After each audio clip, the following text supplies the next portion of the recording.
Ladies and gentlemen, it's a pleasure and privilege to be here in this August forum, and particularly if you're surrounded by such accomplished people on the dais and equally accomplished people in the audience.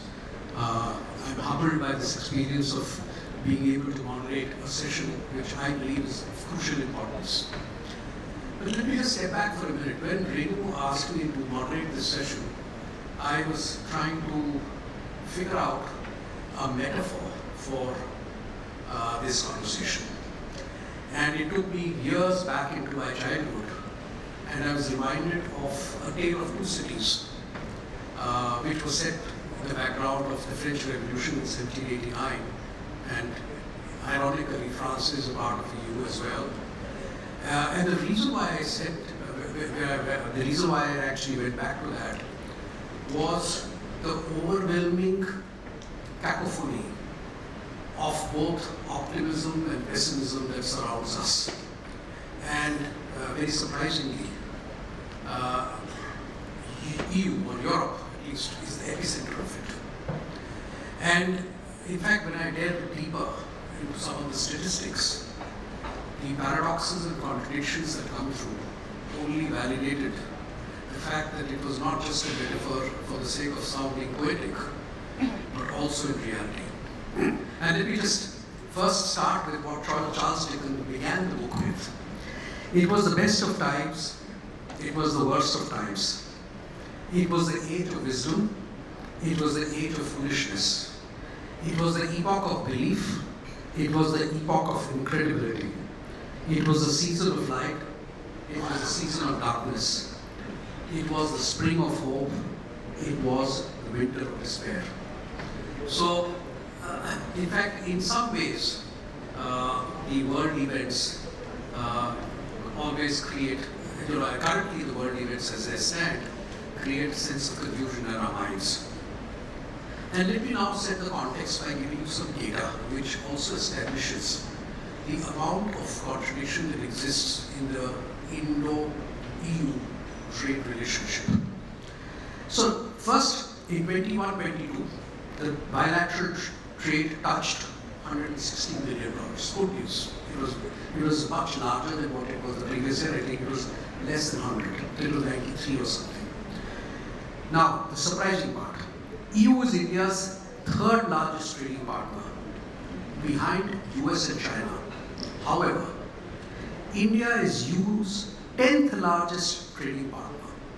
So EU is our third largest trading partner, but we are the 10th largest trading partner, just 2.1%, trailing well behind China, US and UK, which are 16.2%, 14.7% and 10%.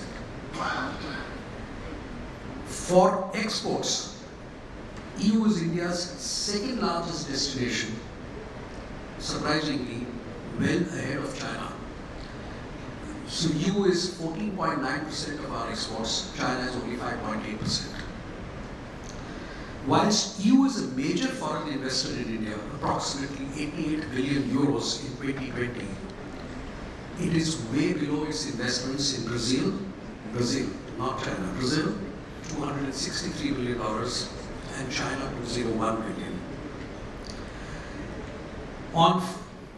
There are approximately 6,000 European companies operating in India, providing 1.7 million jobs directly. Of the total trade of 120 billion that exists between India and EU, goods are about 73% and services are 37%. The last silver lining in this entire relationship is on the 15th of July 2020, the 15th EU-India Summit resolved to adopt the EU-India Strategic Partnership, a roadmap to 2025, to guide the cooperation between the two countries over the next 5 years, but sadly, no trade agreement which remains elusive. So with that little background, I thought that, there are two things that we would aim to achieve in today's conversation. And it's going to be, there are no presentations, it's going to be like a friendly fireside chat. First and foremost, it's, whenever we talk about trade relationship, intuitively, we reach out to the government and say that these are the things that the government needs to do in order to make this trade grow or make it happen. We will touch that subject peripherally. We will largely concentrate on what we can do to make it happen. And in fact, this is just to take on from what the Honourable Minister was saying. A lot of it lies in our own hands. It's not that we should not seek government help, whether it is our government or the EU or the respective countries, but a lot of it can be done by our own selves, and those are the low-hanging fruits that we should focus our conversation on. Because this is an audience of very accomplished people who are able to influence large corporations, having large businesses across the world, and therefore have knowledge, know-how, and technology. The second one which I want to do, and this is actually a sequel to our governing body meeting that we had a short while ago, was to expand the definition of trade relationships. Again, conventionally when you talk of trade relations, you talk of either trade in goods and services, which is obviously the first assumption that that's what trade relations mean, and also investments. But I think there is a larger, amorphous, and softer version of trade relationships that goes through unchecked and probably unattended. And that is about three things. One, again, it was alluded by the Minister. One is know-how and technology. How do we leverage know-how and technology that is available in both parts of the world? It's not only about European technology coming to India. I think we have now reached a stage where there is a lot of innovation in technology, and particularly aimed at the lower sections of society in terms of affordability, which would be equally valid in Europe, in many parts of Europe as well. So that's the first part. The second one is obviously knowledge sharing. And the last one, which is the biggest piece, as I think, is about talent. And talent both ways. The fungibility of talent across nations, such as the ones that are there in Europe and India. And it could cut across a variety of things. It could be skill, it could be academics, it could be research, and across a variety of countries. Most powerful economic powerhouse that anything, that a powerful tool that any country can provide in today's world is actually the knowledge of its people and the effort of its people and the hard work and skill of people. So we will expand the definition a little bit. So if that is in agreement with all of you, let me start with a couple of questions. And I'm always tempted, we have a very diverse panel, so I'm always tempted to start with the economists first. So a couple of big macro issues. So there's so much of rhetoric about what we, Europe and EU and so on and so forth. I'm a little confused as to whether it is only a political or it is economic, or is it just a reaction to the terrible times that all of us went through the COVID? Are these conversations, is this narrative substantive, or is it a flavor of the month, or is it a reaction? Because if it is substantive, then a lot more can be done strategically. And if it's only a reaction, then we will have to look at short-term tactical moves. So what do you think it is? Thank you. I think for our discussion today, this is the moot question. I would say it's a combination of a lot of things that has happened in the last few years. Political, macroeconomic dynamics changing. Some of them are structural, some of them are temporary. So it's a combination of a lot of things that have happened over the last few years. And let me mention some of these developments. Even before the pandemic and the war, one scene that was playing out was that most economies had started looking inwards. There was a lot of protectionism that we were seeing all around us. Economies were struggling with high unemployment, and most of them were getting wary of global trade. And hence we saw this trade war being played out. And then we had the pandemic, the supply chains were disturbed, economies realized the importance of reducing their exposure to one particular economy, in this case China. So this whole talk about China plus one So economies basically felt that they need to diversify their risk, and more so I would say EU, which has huge trade relations with China, huge exposure to China in terms of trade, in terms of investment, and economies like that started looking for where else should they go, diversify. And another thing I would say that happened is also the Brexit. So a very important trading partner of EU, with them the trade is going to get a little more difficult with trade barriers increasing. In fact, EU is now going to compete with UK for many of the markets. So that's another development that has happened in the last few years. And at the same time, a lot of political leaders, they completely changed the dynamics, political as well as economic. So we saw war being played with weapons like trade, currency war, and the most recent energy war that we're seeing. And a lot of these changes that have happened, like in this case, energy war, the latest development, a lot of them are structural and permanent, and there is no going back. And in midst of all this, I would say the two big economies, India and EU, realized the need for them to make their relationship deeper. Because there are a lot of opportunities, there are a lot of synergies, and both the economies realize that they need to tap into this opportunity and make use of the synergies that are there. So I would say it's a combination of a lot of things which have happened, both these economies, to see how they can deepen this relationship.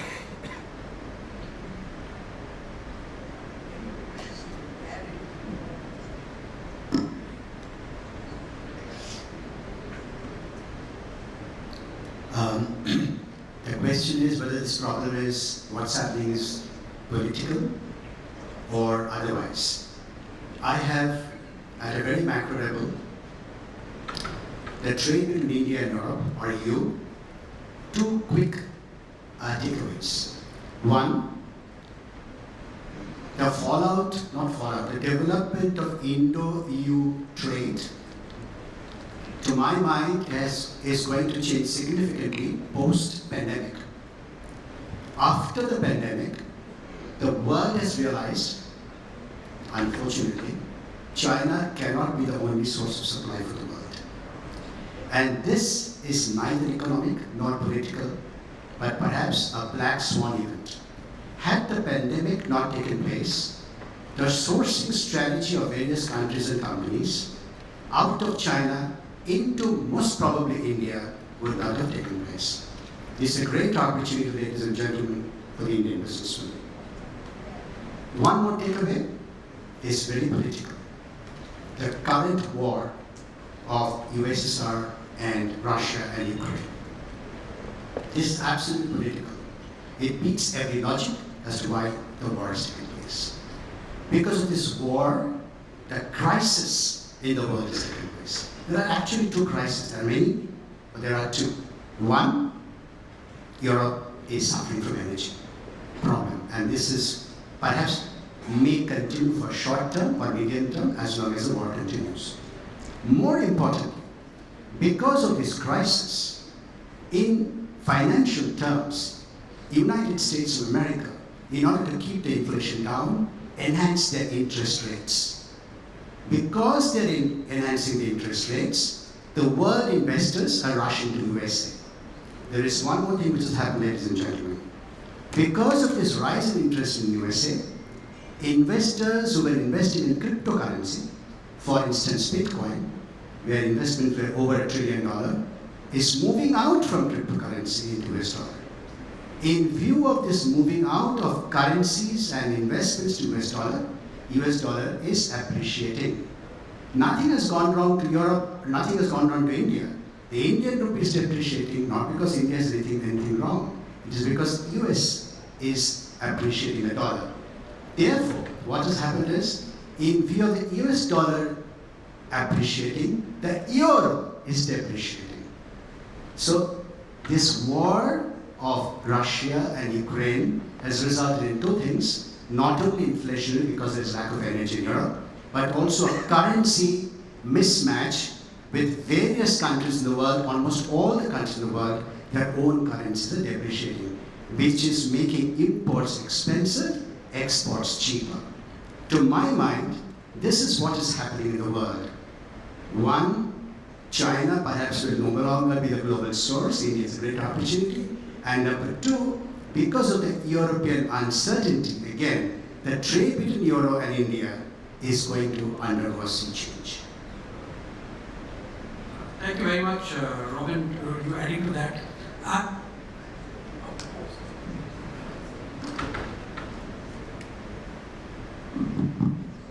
See, we have been, for the last few decades, we have been convinced that there is a robust move, that things are improving.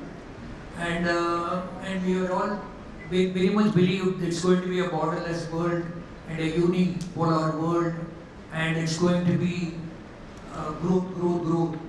But this 36 months or 30 months have brought a real change in the way we are all thinking about the business, because with this sudden spurt in global demand and a contraction of supply, the inflation definitely has increased.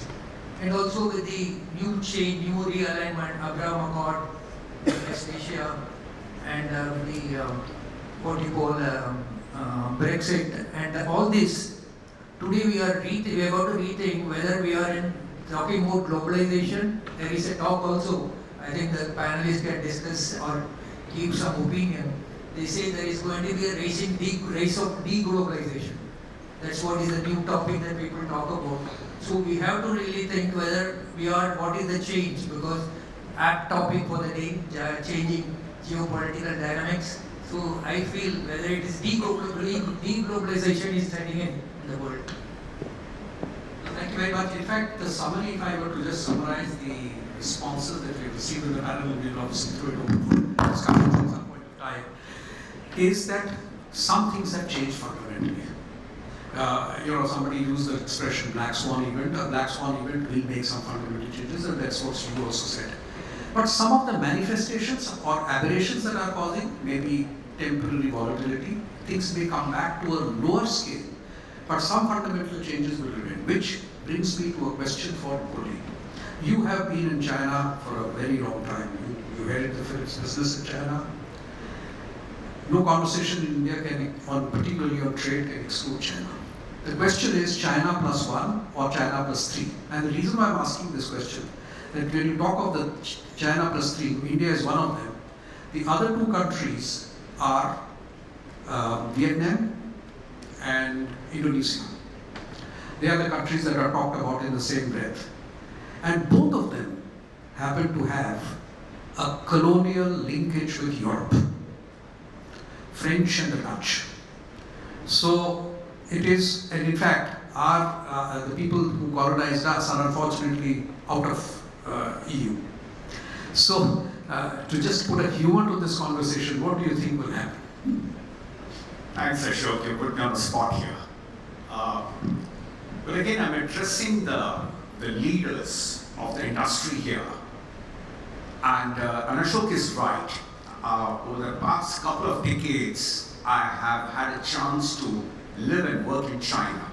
Early 2000 for AXO, ICI, they were shaping their architectural paints business. And then later in 2010 and beyond for Philips, where I actually moved the headquarters for a couple of billion euro business from Amsterdam to Shanghai. And made that as a hub to grow the world. Whilst I had very much India also very much under me. I think we have to not get emotional about this and be brutally factual. You are in the business to make money, okay? Large markets like China and India offer a very attractive consumer base, no doubt. And obviously EU would love to tap it. But quid pro quo, EU also would love to invest in these markets and enable those companies, the EU companies, to become competitive in the world. I have seen how the Chinese states would roll out the red carpet for EU companies. how the heads of government would visit China, and there were people will go out of the way to enable business to blossom. And I've always believed in the theory of competitive advantage, not just between companies, but even countries. China was humongously productive. So much so that when Ashok talked about that India and EU, for EU is less than 2%, and China is 17 or 18% of the total trade, that has been earned brick by brick, mortar by mortar. China, not being in China, you would be questioned in the global headquarters. Unfortunately, India did not feature there, because India continued to be regulated, India continued to be protected. However, and having lived and worked in China, what China lacked was the human capital. What China could not promise the world was intellectual property rights. Okay? And global companies were wary that are we becoming over-reliant on China? And that's where COVID swung things. Okay? The table tilted. There could be a bit of a euphoria here. Yeah, man, China +1. Trust me, I'm on 4 or 5 boards. Okay? And we keep talking about de-risking China, but Indian companies themselves say, I have to continue to import from China because I can't get those in India at the same price. India has a long way to go. This is a golden opportunity. I don't want to keep going on and on. We have a phenomenal intellectual property. EU wants India for automotive, for spirits, for dairy, intellectual property, etc.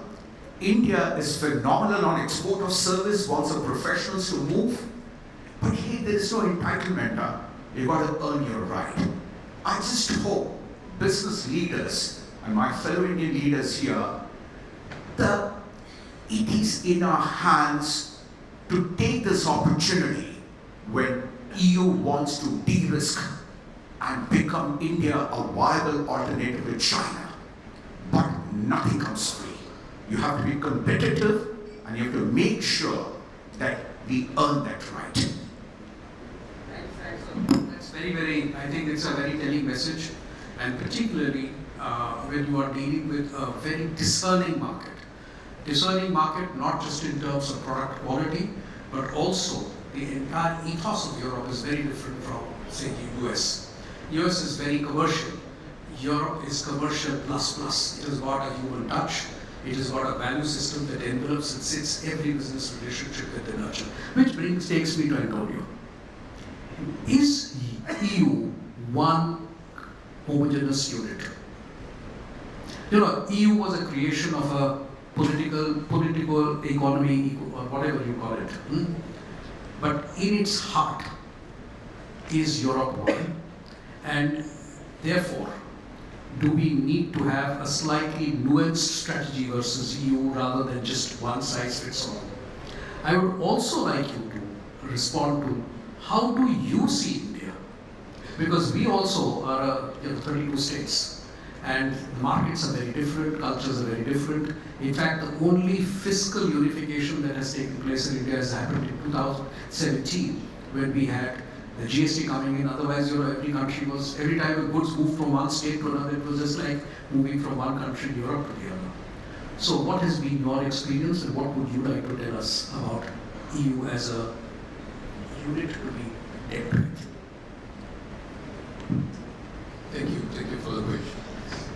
So first of all, the feeling from Europe is that India is one.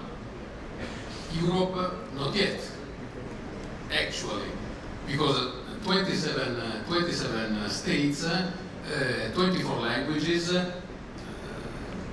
447 million people, so we see India as one country. And till when we do not start direct relation with India, for many Europeans, in India there is one language, Hindi. So it is not like that, but that's a perception. Okay, that's a perception. So actually,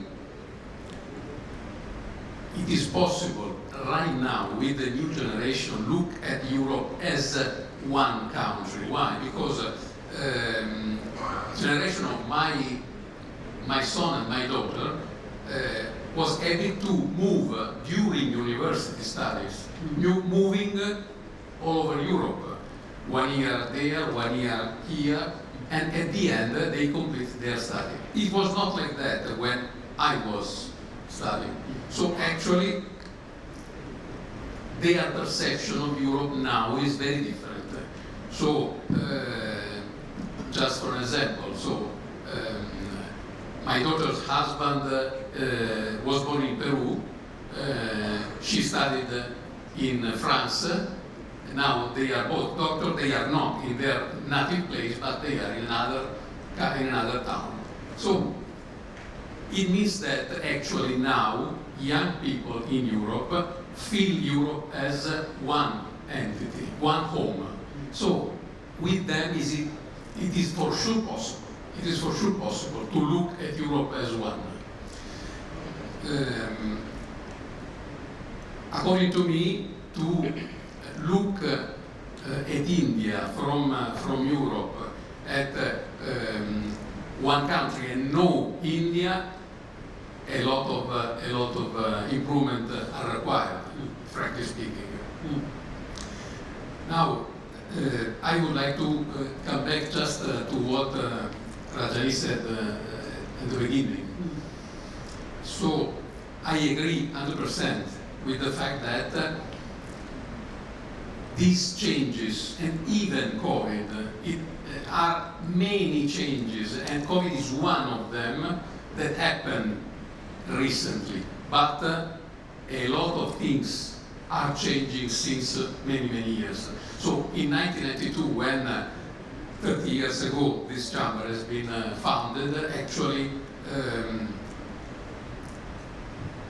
in Europe, I say in Europe, still few people were convinced, really convinced, that these changes, dramatic changes in the planet would have been there. And eco-terrorism was the name for who was saying that. Actually now it is like that, unfortunately. So many changes are there, COVID is one of them. So why I'm saying that? Because due to these changes, the big opportunity that we can see in this relation, other than the business, as we said, other than the trade and this competition with China, as we said, that it is important, but not so much important, according to me. The very big opportunity, as you said, is in sharing talent, competence, and people. So this is very, very important. Why? Because when I came here in 2015, the first clear feeling I had was that if we do something wrong in Italy, in Spain, or in Portugal, the world now can even do not realize. But whatever India or China or Asia and Pacific, this China +3, as you were saying, decided to do has an immediate impact on the entire world. So which kind of opportunity is there, according to me, in this relation Europe-India? Is to try to share talents in order not to repeat the same mistake we did. So I mean, here there is a very strong and a very fast development. I have been working here 4 years, 2015 to 2019, then 3 years back for other assignment in Europe, and then I came back 1 year ago. In the industrial area of Pune, from 2015 till 2022, changes are incredible, unbelievable. So this fast growing can be really an opportunity for the world, not only for India, to do something better than we did. So we have this competence, and you have the strength, you have the speed, you have the strong. So together, actually, this is the opportunity that I see due to this changing. This is something that we can do. Moving people, moving talent, as you were saying. Wonderful, thank you so much. In fact, so there are three dimensions as I saw. One was obviously manufacturing, the other one was services, the third one was investment. But I'll come to you, man, with the last one, which is the softer and the more amorphous and difficult to define. How do we create an economic model about using our talent as a trading item? Is it possible to do that? And how would one measure its success and failure? So, I completely agree with what my fellow panelists said. Talent is going to be a very important factor going forward. And that is one point where there's a lot of synergy. We are all aware that India has a huge population, not just huge population, we have a huge population, working age population. And so these are the two advantages. On top of that, we have labor pool in all segments. So we have availability of unskilled labor, semi-skilled labor, and at the same time we are also at the very high end of the labor chain.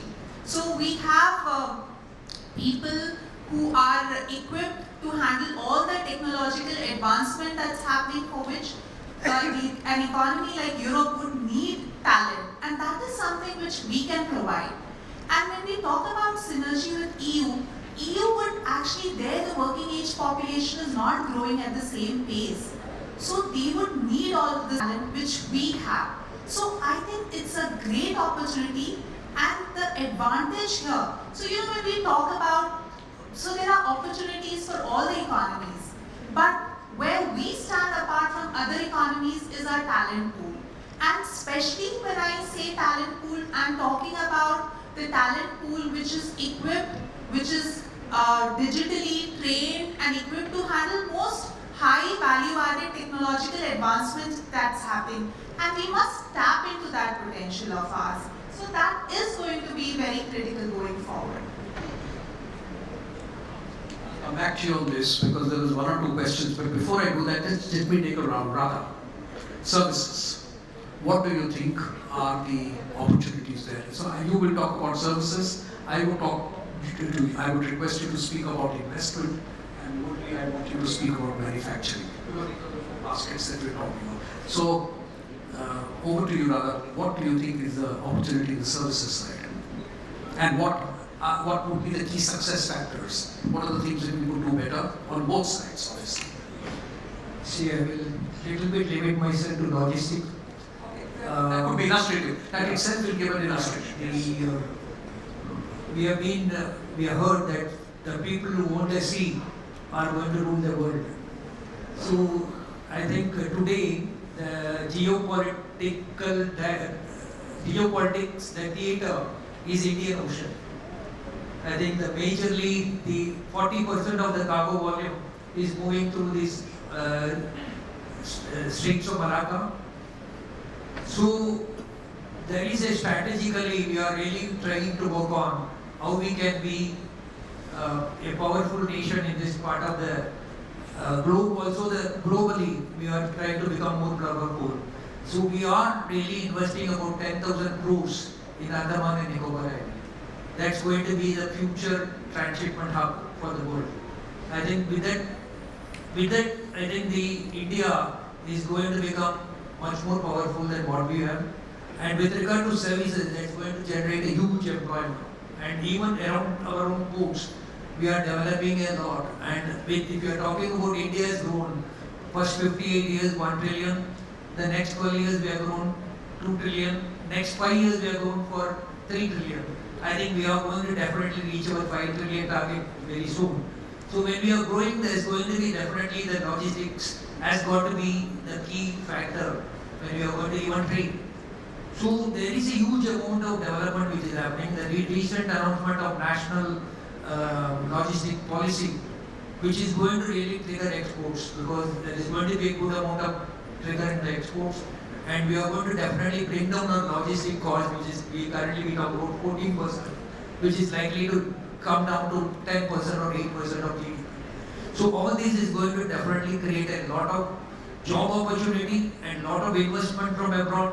And I don't think service sector in this is going to be a loser of this new change. But no, the question is, on doing all this, what is it that we could do to make ourselves attractive to Europe from a competitive point of view? What is our location? Certainly. Is there something, is there an X factor that we can use which makes us attractive to Europe? So actually one is the strategic location of Andaman Nicobar. Okay. In addition, we have all been talking about the talent pool, the young nation with the most younger population that we have. And he talked about welcoming our partners from Europe, like China.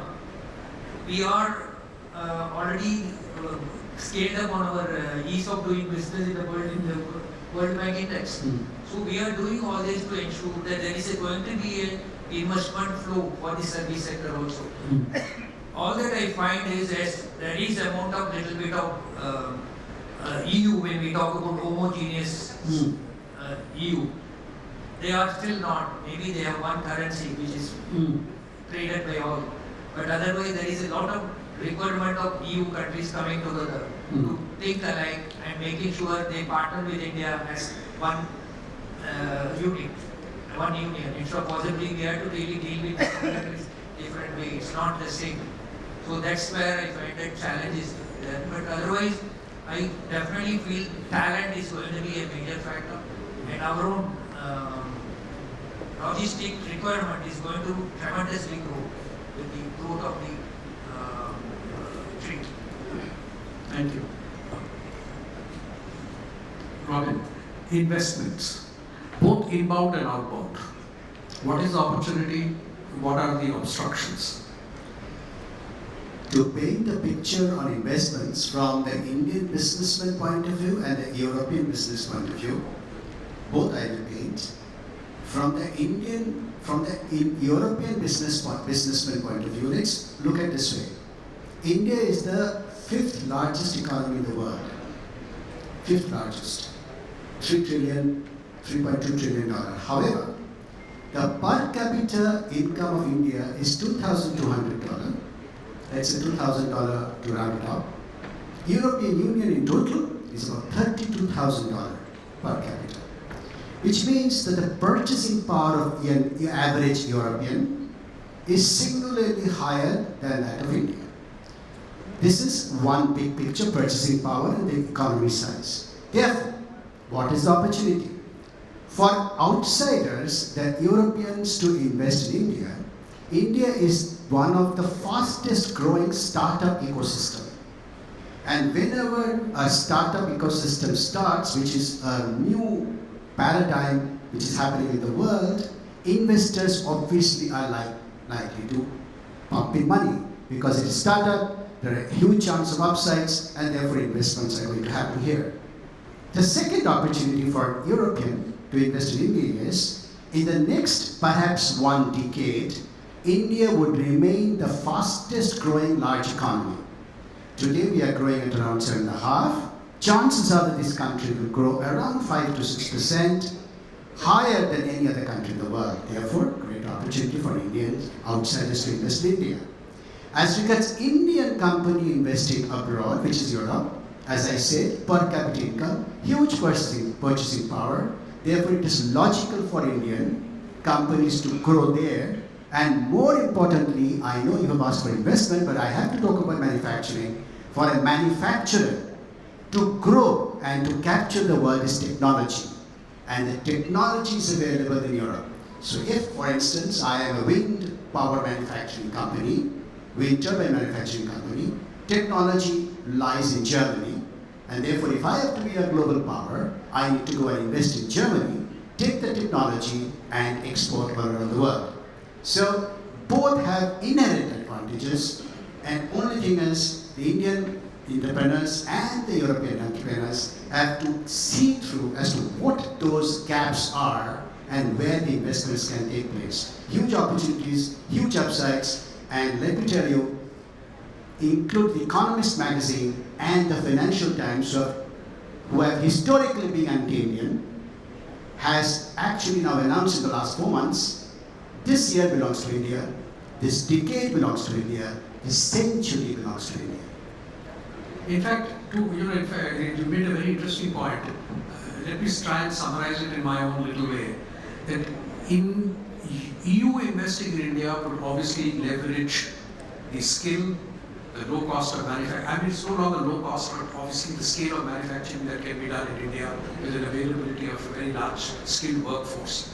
But Indian companies investing in Europe should be ones who will invest in technology which they can bring to India, manufacture and sell back to across the world. So it's a different kind of an investment. So they invest in manufacturing, we invest in more. Over to you, Murali. What are the sweet spots in manufacturing you think will be valid for European companies? Of course, much of it will apply to any other part of the world, but EU in particular. So, what is evolving in the manufacturing sector today is a machine or a product is becoming more intelligent. It's getting connected, it's getting customized. And this beautifully plays to India's strength of the huge human capital we have. Going back to China, the cost of borrowing, the scale, the productivity, if the cutting edge of manufacturing is lowest cost, India can't compete with China. And China has ruled the world as a factory of the world. But today, machines have got to be embedded with intelligence. I'm on the board of a large automotive component player. 40% of the business is exports. And they're exporting to large automotive companies in Europe. And I'm having worked in China and deeply embedded in that board, the cutting edge that this Indian company has, building on Robin's point, also investing in Germany, is you're able to make dies, you're able to customize the high-end engineering products to the European customer. You have a guarantee of the intellectual property being protected, because that's one black box. Large EU and American companies are always a bit wary about China. So yes, China has had its advantages, but it's the human capital, the knowledge that we have, embedding it, and that's where you go up the value curve. Talk about 3D printing, talk about virtual and augmented reality. Today, remotely, I can work out a design of a very complex product, and there India would beat China any time. Language helps India in that context.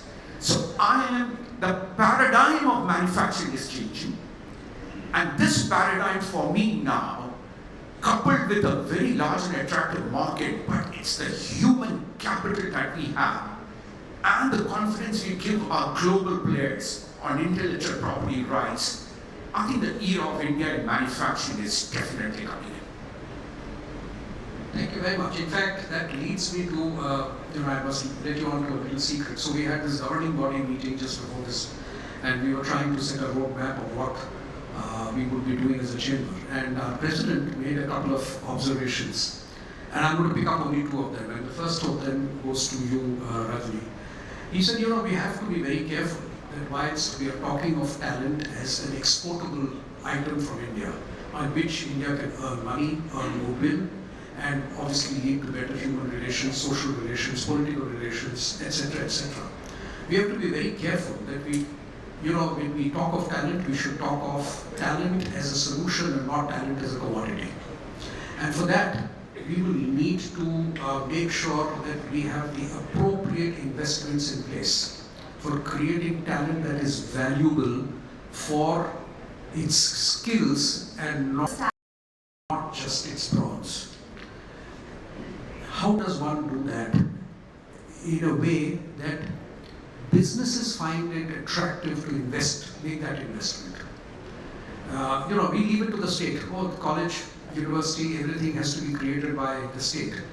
Too much of asking the state for favors. What can the business do so that they can see an economic return on the skill that they will create? Any ideas, any thoughts?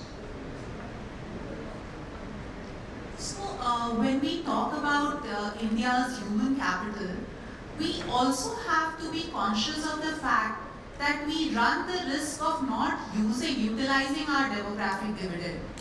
We have the working age population which we are talking about, but are they adequately skilled? So, when we talk about being able to export human capital, we talk about our advancement in IT and ITS related services. Yes, we are doing very well there.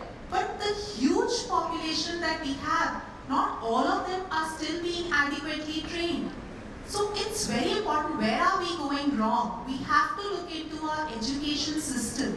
The government has the skilling program. So things are in place, but is it really moving? I think not at the pace at which it should be moving. We are still not skilling our workforce at the pace at which it is required. And to think of, what could be the solutions for that, I would think there's an urgent need to increase our focus on vocational education and on skilling. We have a lot of, college graduates, postgraduates who are not employed productively because they are not skilled adequately. So it's very important that we focus on vocational education, and that's where even when you said what can the corporates do about that, the corporates can have programs running where they skill the workforce as per their requirement, so that we have adequately skilled manpower available, and we just don't have this huge working age population which we don't know what to do about. So it's very important that we don't miss this advantage that we have. Thanks a lot. Yeah. In fact, my next question will also go to you. So you answer this and then I will. No. Actually, once again, I definitely agree with Rajani, and it is linked to what I was trying to say. So, because actually the Indian Ocean Basin is the center. It is already the center of all the trade. But the point is that in our hands is the fact that this big and important result can be a sustainable model for the future, or a planetary crisis place. So this is the point. So when we say that there is a lot of possibility in terms of talent growing, we have to think how to do that, what we were saying before regarding services, regarding manufacturing, but in a sustainable way. Absolutely. That's a very valid point. And now let me give you my next question, which again comes from what the President said. So, as a chamber, we obviously will have to, focus on a few things. We can't be doing too many things. So, one is a set of things like education, skilling is certainly going to be an area that our President wants to focus on this year. But there was also another strategy that in Europe, focus on a few countries where there is the maximum amount of opportunity to make a headway, because of not purely from a business sense only, but from a relationship, from the fact that it has, they are in a very similar situation. The ethos that we bring is very similar to some parts of it. So my question to you, Antonio, that if you were to advise our President on what are those 3 countries that he should focus on, so that he can then give the task to us, what will be your advice? I'm getting free consultancy for you. You should be happy. This is a tough question. So, as per what I said, now I will give you an answer that will not be satisfactory. So, one is Portugal. Why Portugal? Because Portugal, this small country, is an example right now in terms of renewable energy usage. So in Portugal, they are not at all facing issue because of natural gas. So this is important. So this is one country that we have to follow in Europe. Then, regarding quality of life, the Baltic countries, these small three countries in the northeastern part. So, from the quality point of view, quality of life point of view, they are very, very interesting. So, I'm not saying the strongest industrial country in Europe. No, I'm not saying that. Why? Because actually, and it happened in the world, not only Europe, the countries who most, more than others, suffered the consequences of this pandemic period were the strongest economy, not the other. So, US, then Italy, Germany, UK, more than others. Some reasons are there. If I were to ask you, Radha, if you know, as a business, what country would you be focusing on? If you just pick up one country in Europe, which is going to be the country that you will give it all your got. See, in case we want to develop the logistics sector, Yes, it could be in your industry, we absolutely. have got to focus really on Germany because that's the logistic capital of Europe. I think they have the technology, they have the talent, and they can come and give us a lot of talent. We can learn from them for developing a lot of logistics sector. I'm not talking about the ports, because ports will not be the only segment of logistics. There is a huge other segment because in terms of movement of goods by road, the project business that they all do. So there is a huge amount of talent that we have in Germany. So I would say yes, we should really focus on Germany as a country where we can start focusing with logistics. Okay. Robin, your choice. I think Europe as a whole has an opportunity. As Indian entrepreneurs, we need to see which product or space we are in and what is the demand-supply situation of that country, and then go into it. Very important is language. For instance, I can speak German. For me, Germany makes a natural choice. But perhaps the product which we make better to me is Italy or France, or actually smaller countries like Portugal and Spain. So therefore, it is a Hobson's choice, but demand-supply mismatch, where my product fits in, is what as a businessman we should look at, and not at the strongest country or the biggest country. Wonderful. Anything that you would like to add, Murali? In fact, connecting the dots, I'll just bring it back to focus on where India can make a difference. I'm not trying to compete with China here. Europe is a large market. It has a humongous growth potential for sure.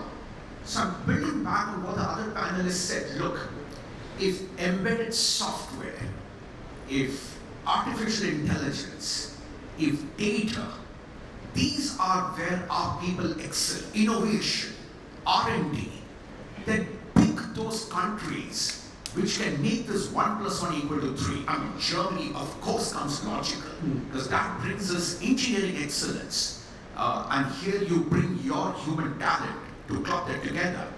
But I would, and I'm with Robin, stretch it to the pan-Europe, but focus where you bring the distinct competitive advantage so that it's a win-win. And finally, a handshake needs two hands here. Open your market also. It's a quid pro quo. Absolutely. And trust me, in a handshake, both parties grow. Okay? They develop. Lovely. That's the thing. It's, I think, a very important lesson for our people also, that whilst we are looking at opportunities in Europe, we should be equally open to the idea of having competition at our doorstep. And competition has never hurt any sector, any industry. In fact, in every area wherever there's been competition, actually the market has grown.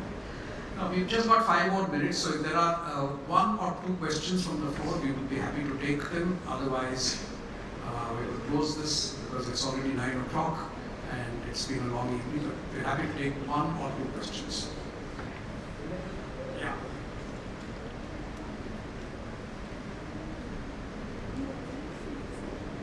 Good evening to everyone. I'm Pramod Shah, former Central Council member of the Institute of Company Secretaries and Chairman of Western Region.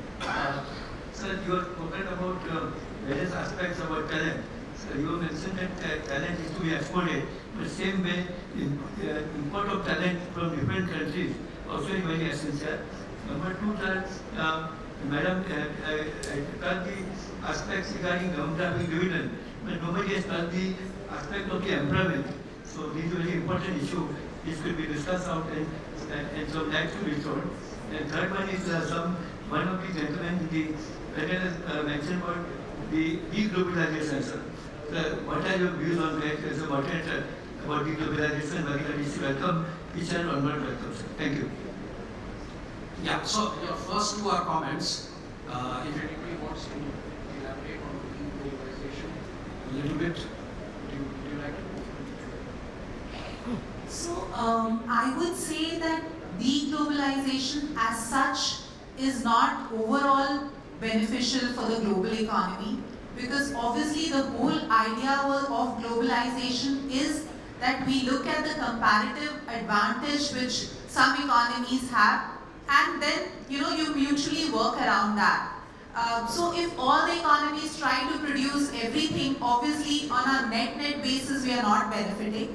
So I would say overall it's not a good trend, and but at the same time what has happened is that economies are struggling. Even before the pandemic, economies were slowing down. There's huge unemployment all around, and hence each of the economies, including the major economies, are looking at producing in-house, are looking at providing employment opportunities for their own citizens. So yes, this is a dilemma, but I think as we move ahead, economies would realize the benefits. We can't do away with globalization. So there's no going back on that. So globalization is here to stay.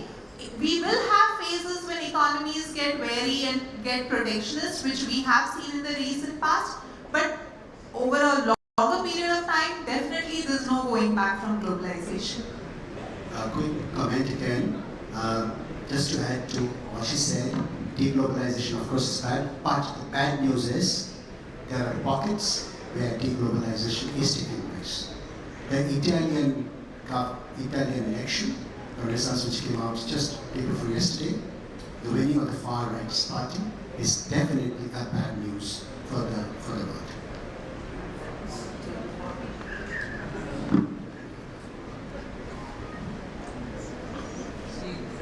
Like everyone mentioned, deglobalization is not good for the world. But at the same time, deglobalization is little bit setting in, but I don't think we all are going to allow it to become a reality. But there is going to be a redefinition of globalization. I actually tend to agree with you. In fact, as long we are all businessmen at the end of the day, and I think what we said, we are here to make money. If a strategy to bring something home is based on a risk management and commercial principles, it's fine. But if it is driven by emotion and political definitions of patriotism, then it is bad. I think that is where the problem is. That if the narrative remains economically rational, and you do a make versus buy decision in any company, then you're making a choice between producing it at home versus importing it from elsewhere.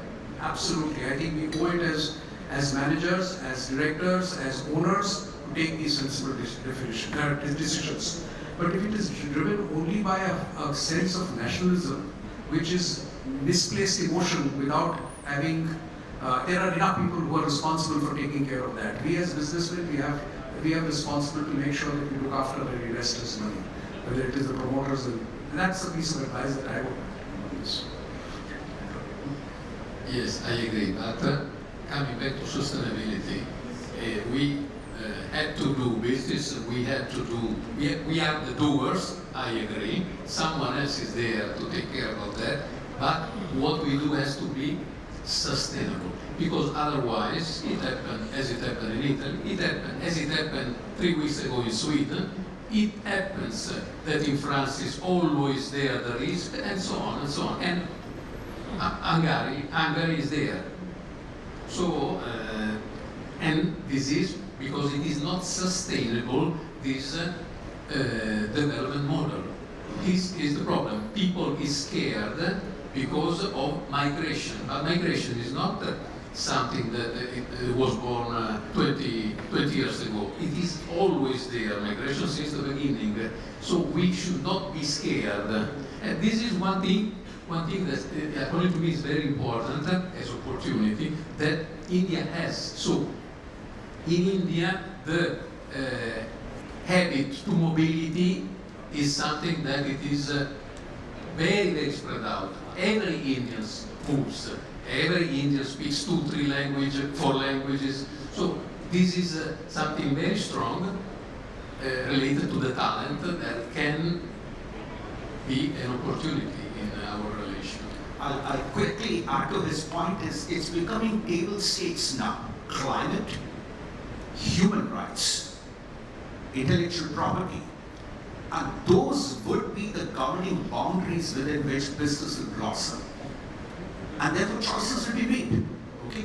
And I'm glad we have a transparent legal system here because, and that de-risks, as Ashok rightly put it. And Europe is a vanguard, is a role model for all of us, in fact, and that's where the area of opportunity that we can collaborate. So thank you very much, ladies and gentlemen. I think we are, just on time because we started a little late.